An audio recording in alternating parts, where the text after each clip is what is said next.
I know exactly where we're going.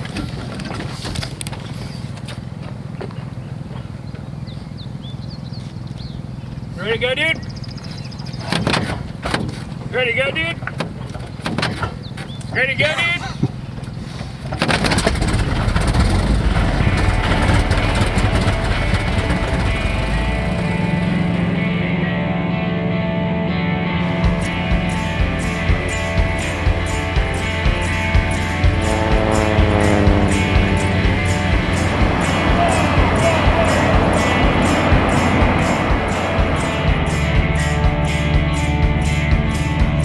Break of night, and the pink skies waving goodbye.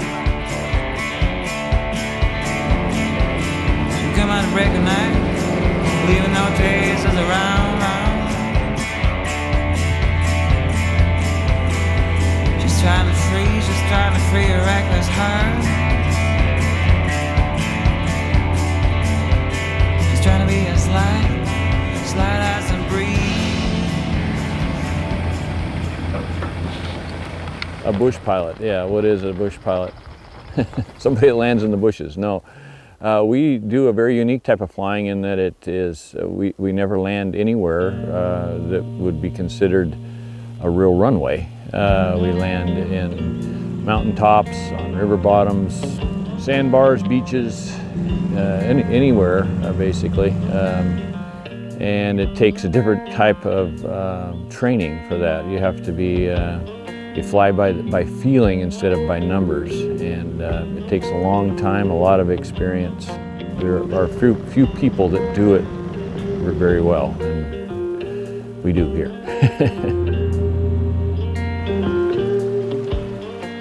Yeah, bush pilots are people that love exploring. They love getting out there. Love really exploring Earth with aviation and exploring the edges of aviation safely. In true bush flying, you are picking the spot, you are analyzing the spot, whether it's suitable to land and whether you're going to take off again. And that's kind of bush flying. And landing someplace where nobody has ever landed before. Once somebody lands there, now the mystery's gone, you know.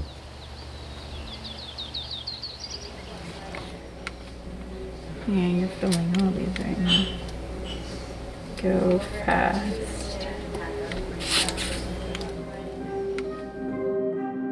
I'd say growing up, it seemed very normal to be in a family of bush pilots, but that was since I was like 5 days old. I've been in and around bush planes. So for me, it's like, hey Dad, can I borrow the plane instead of the car? Show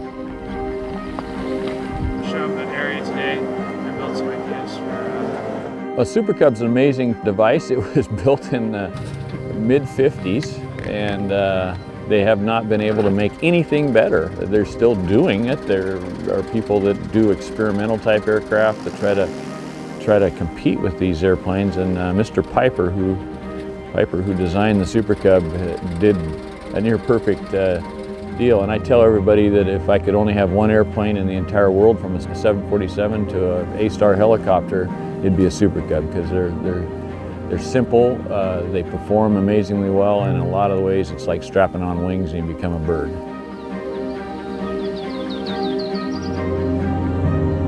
Well, the Super Cub is, it's a super sturdy airplane, kind of the Jeep of the sky. You know, they're very durable and can do some amazing things. The Super Cubs in particular, they always feel like a magic carpet to me, because it's kind of like they're a transport tool. They get you to where you want to be, and that's the biggest thing for me. I love the sheer joy of flying itself, but for me it's the access, and in a land where you can spend days and days or weeks trying to get somewhere on foot, and then you hop in one of these little guys and you're there in an hour. So it's this time machine.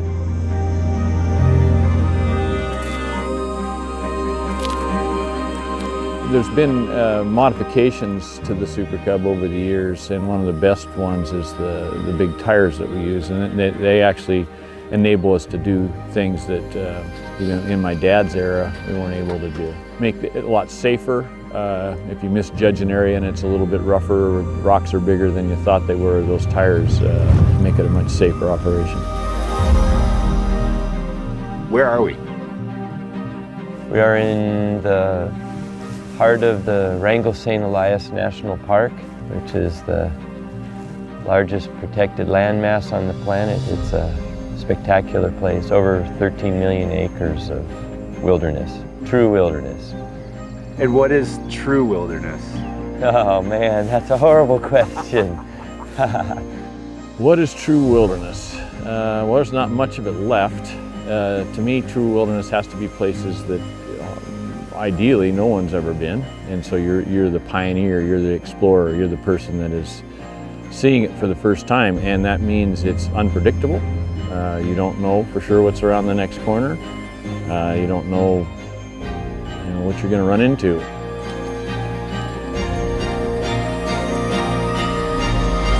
But it still has to be a bit unknown to be true wilderness.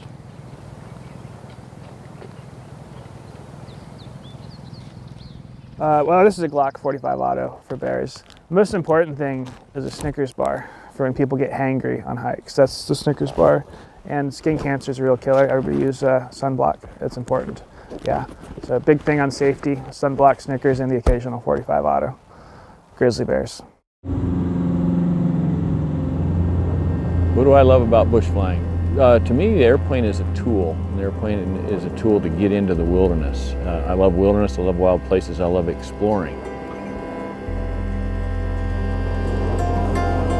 To be able to land and get into some place that maybe no one's ever been, and explore true wilderness, that's what I enjoy. The type of flying we do is very free. I would say that's the biggest benefit, is just the freedom we have to go wherever we want. It's a good question. Honestly, what I love flying the most is access to remote places you can't get to otherwise. I love to be able to get a different perspective on the world, kind of a bird's eye view, see what's going on. There's no boundaries. You can go up, down, sideways, circles, whatever you want to do. Freedom, total freedom. You know, there's north, south, east, and west, and you can go any direction, and every day you find new places to go to, new things to see, because it's always changing. You know, the landscape here changes on a daily basis with the ice and the water, and some place you landed last week doesn't even exist this week.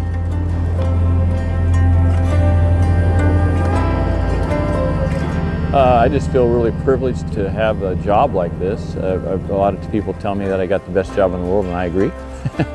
So I get to go out every day with neat people from all over the world and explore new places. And for me, I have as much fun as they do.